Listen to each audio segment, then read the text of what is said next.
আজকে আমি বানাচ্ছি গাঁটি কচু বা পুরি কচুর সবজি। আমরা এটাকে পুরি কচু বলি। পুরি কচুর তরকারি খুব সাধারণভাবেই বানাচ্ছি। এটা প্রথমে প্রেসারে 2টো সিটি লাগিয়ে নেব, লাগিয়ে তাহলে পরে সেদ্ধ হয়ে যাবে, 2টো সিটিতেই হয়ে যাবে।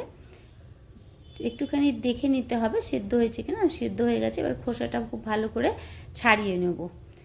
খুব সাধারণভাবে বানাচ্ছি, কিন্তু এটা খেতে খুব ভালো লাগে। ভাত রুটি সব কিছুর সাথেই খেতে ভালো লাগে। খুব ভালো করে খোসাটা ছাড়িয়ে নিচ্ছি। দেখুন এইভাবে ছাড়িয়ে নিচ্ছি। একটুখানি একটু পেছল পেছল হয় সেদ্ধ হয়ে যাওয়ার পরে, কিন্তু খেতে ভীষণ ভালো লাগে। এভাবে করে সম্পূর্ণ কচুর খোসাগুলো ছাড়িয়ে নেব। ছাড়িয়ে নিয়েছি, সম্পূর্ণ কচুর খোসা ছাড়ানো হয়ে গেছে। এবারে চাকু দিয়ে ছোট ছোট টুকরো করে গোল গোল করে আমি কেটে নেব। এভাবে করে সব কটা কচুকেই ছোট ছোট করে টুকরো করে গোল গোল করে এভাবে করে কেটে নেব। দেখুন, আমার ভিডিওটি যদি আপনাদের ভালো লাগে তাহলে অবশ্যই আমার চ্যানেলটিকে সাবস্ক্রাইব করে নেবেন। এখানে আমি একটা বাটিতে জল নিয়েছি, লঙ্কার গুঁড়ো, হলুদ আর জিরের গুঁড়ো গুলে রেখে নিলাম ভালো করে। তাহলে মশলাটার মধ্যে বাটা মশলারই মতন স্বাদ হবে। কিছুক্ষণ ভিজিয়ে 10 মিনিট মতন, ওদিকে সবজিটার সব কিছু তৈরি করতে করতে এটা 10 মিনিট ভিজে যাবে। এখানে একটা লেবু নিয়েছি, একটু আমি লেবু দেবো এতে। এই লেবুটা দেওয়ার জন্য এর স্বাদটা ভীষণই ভালো হবে। এবার লেবুটা কেটে নিচ্ছি। এটা কাগজি লেবু হচ্ছে, কাগজি লেবুই দিতে হবে। গন্ধরাজ লেবু দিলে কিন্তু ভালো লাগবে না খেতে। ভালো করে কাগজি লেবুটার বুকটা কেটে নিচ্ছি। কেটে নিয়ে কাগজি লেবুটাও কেটে রেডি করে নিলাম। এখানে সর্ষের তেল গরম হয়ে গেছে। প্রথমে গাঁটি কচুগুলোকে ভেজে নেব, একটু লাল লাল করে ভেজে নেব।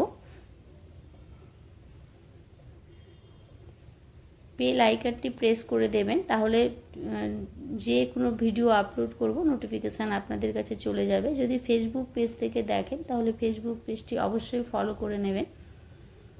একটি লাইক করে দেবেন, কমেন্ট করে দেবেন কেমন লাগলো।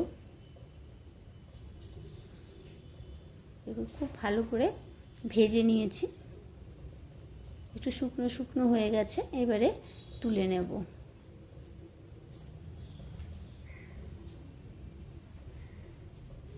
ভালো করে একটু লাল করে ভেজে নিতে হবে। দেখতেই পাচ্ছেন কিভাবে ভেজেছি। এবারে এই কড়াইতে সর্ষের তেল দিলাম, খুব বেশি সর্ষের তেল দিলাম না, অল্প একটুই দিয়েছি। গোটা জিরে ফোড়ন দিলাম। জিরেটাকে খুব ভালো করে ভেজে নিচ্ছি। একটু ভালো করে ভেজে নিতে হবে। ভেজে এবারে আমি মশলাটা প্রথমে কষিয়ে নেব। বাটিতে মশলাটা ভিজিয়ে রেখেছিলাম, সেটা দিয়ে দিলাম। দিয়ে একটু আদা বাটা দিলাম, একটু নুন দিলাম স্বাদ মতো, চিনি দিলাম। যেহেতু নিরামিষ সবজি, আমি একটু নিরামিষ সবজিতে চিনি দিই। ভালো করে কষিয়ে নিচ্ছি। এরপরে কচুটা ভেজে রেখেছিলাম যে দিয়ে দিলাম, দিয়ে ভালো করে কচুর সাথেও কষিয়ে নিচ্ছি।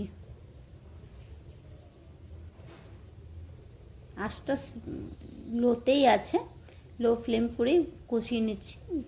দেখুন কষানো হয়ে গেছে। এতে আমি নর্মাল জলই দিচ্ছি, যতখানি জল লাগবে ঠিক সেই হিসেবে দিচ্ছি। বেশি ঝোল হবে না, এতে মাখো মাখোই হবে। কচু তো সেদ্ধ করাই আছে, ব্যাস ঝোলটা ফুটে গেলেই হয়ে যাবে। প্রায় ঝোল হয়ে গেছে, ঝোলটা ফুটে গেছে। দেখুন এভাবে মাখো মাখো হয়েছে। এবারে আমি গ্যাসটা নিভিয়ে দেবো।